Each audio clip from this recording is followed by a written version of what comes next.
నవ్వుతూ ఈడు క్రైస్తవుడు రా అన్నారు. అదేదో గొప్ప పదము అని అనుకోకండి.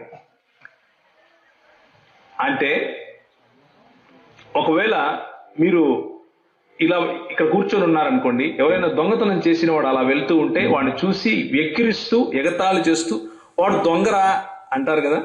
ఆ విధంగా మనల్ని చూసి క్రీస్తు పైన విశ్వసించిన వారిని చూసి ఎగతాళి చేస్తూ గేలిగా అన్న పదం క్రైస్తవుడు. కానీ లోకము ఎవరినైతే ఎగతాళి చేసిందో గేలి చేసిందో అదే ఒక సంఘముగా మారి, క్రైస్తవుల సమూహముగా మారి, క్రీస్తు సంఘముగా మారి, క్రీస్తు ఒకానొక రోజు వచ్చి తీసుకుని వెళ్లే సంఘము, క్రీస్తు ఒకానొక రోజు తనను పెండ్లి చేసుకునే పెండ్లి కుమార్తెగా, ఆయన వధువుగా ఆయన మనల్ని తయారు చేస్తున్నాడు. కాబట్టి గర్వంగా మనం క్రైస్తవులమని చెప్పుకోవాలి.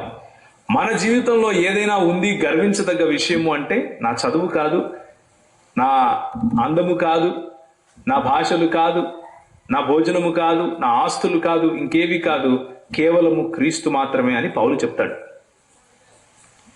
ఆ మాట మనం చెప్పగలగాలి.